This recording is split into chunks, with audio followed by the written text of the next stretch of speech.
Hi, fourth graders. This is the story Chocolate, a short and sweet history. If you notice that the page is very small, and so I'm going to go here to the magnifying glass and pick 100% so I can read it, and you can always scroll up and down. I've noticed here that I am unable to drag the circles, and so because of that, when I need to do the answers, I have a pen tool that I could write. If you don't have a pen tool, you can always pick the shapes, go to circle, and then you can just drag the circle wherever you need it to be. All right, so before we do that, we'll need to read our story. It says Chocolate, a short and sweet history. We normally think of chocolate as a sweet treat, but it began as a bitter beverage. Chocolate as a food got its start in ancient times, when it wasn't just a dessert. It played an important part in ritual and culture. In ancient Latin, chocolate was worshipped literally, both by the Mayan and Aztec people had gods that they believed were responsible for bringing chocolate to the earth. The two cultures consumed chocolate as a drink, which was popular among nobility. It was believed that the cocoa bean had magical powers, and it was used during major life events like birth, marriages, and deaths.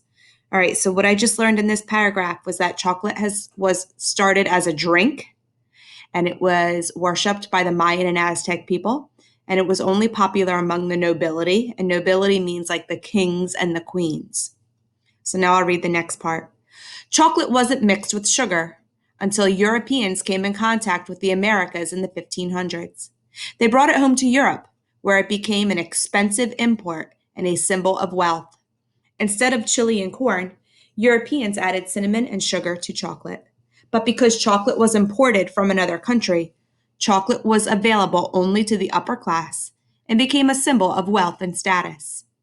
And so, what I learned in this paragraph was that the Europeans, which are people from Europe, which would be Italy, Germany, Spain, France, over there, England, Scotland, people from Europe came over. When they came back from discovering America, which they didn't really discover, they did not add chili and corn to their sugar, to their chocolate. They added cinnamon and sugar. And that chocolate was very expensive because it had to be imported. That means shipped in a boat from another country because it didn't grow in Europe. In the mid 1600s, chocolate houses, which were like the coffee houses we have today, were a trendy meeting place for English citizens. By the 1700s, chocolate was a part of life for upper class citizens in Europe, believed to be a nutritious drink with many health benefits. Back in America, chocolate was so popular that it was included in the rations for soldiers on the battlefield in the Revolutionary War. All right, so what we're learning in this paragraph was that chocolate was pretty hip, it was really trendy. And instead of going to a coffee bar or like a Starbucks, people would go to a chocolate house and eat chocolate, but that it was really only for upper class citizens, which meant wealthy people, people that had money. In the early 1800s, the Industrial Revolution was in full swing, and people quickly found ways of speeding up the chocolate making process. In 1828, a Dutch chemist found a way to remove some of the natural fat from chocolate, which led to the creation of chocolate in food form. This first chocolate bar was made in 1847, and by 1868, a company called Cadbury began selling chocolate candies. The same year, Nestle invented milk chocolate. And so the chocolate that as we know it really didn't happen till 300 years later in the 1800s when they found a way to turn the drink into the chocolate form that we eat. All right, so let's look at the questions. Number one, which cultures were the first to consume chocolate? And so I remember that from the beginning. It says in ancient Latin America, chocolate was worshipped literally by both the Mayan and the Aztec people, and they had gods that believed that were responsible for bringing chocolate to earth. And so it was first consumed by the Mayans and the Aztecs. That would be answer B. So I'm going to go to shapes. I'm going to grab the circle, and then I'll just pull it like that. You can always make the circles bigger by pulling the middle squares. And I'm going to put it on answer B. Maybe I'll make that a little smaller. so my teacher knows that it's on.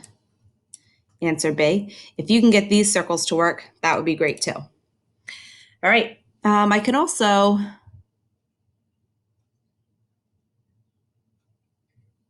usually fill that in with a color, but we'll just go on. Number 2, how did chocolate become popular in Europe? So now I need to look down to see, and they start to talk about Europe right here in this middle paragraph. So let's look at our answer choices. A, people discovered it grew naturally there. B, explorers brought it back from the Americas. C, a famous actor drank it. All right, so answer C makes no sense. That was not talked about at all in the story. So we need to figure out, did chocolate grow naturally in Europe, or did explorers bring it back from America? And so chocolate wasn't mixed with sugar until Europeans came in contact with the Americas in 1500s. They brought it home to Europe. And so that makes the most sense with B, explorers brought it back from America. And so I'll grab my circle again under shapes, pull a circle like that. I can always make it a little bigger or smaller, and I'll stick it right on B. Number 3, for the most part of its history, chocolate was mainly eaten by A, everyone, B, peasants, C, the upper class. So we all know what everyone means. Peasants means very poor people, people that didn't have any money. And C, the upper class. And upper class meant people that have a lot of money. And so since we read that story and it talked about it quite a bit,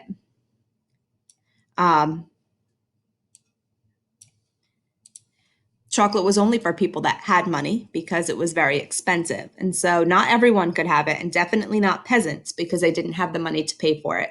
And so I'll need to put a circle on C. I'll go to shapes, grab my circle, pull it, and I can move it right onto C. There we go. And number 4, why was chocolate so expensive in Europe? And so we talked about that as well. It is because it was so delicious. That's why it was expensive, that it cost a lot of money. B, it took a long time to make. Or C, it was imported from another country. And so because it tells me right here in this paragraph, but chocolate was imported from another country and available only to the upper class and became a symbol of wealth and status. So it was very expensive, a symbol of wealth and status because it was imported from another country. It did not grow naturally in Europe, and they had to bring it by ship, by boat from another country, and that cost a lot of money. So I'll make my circle a little bigger here, and I'll put it on C. And that should be it. Good luck.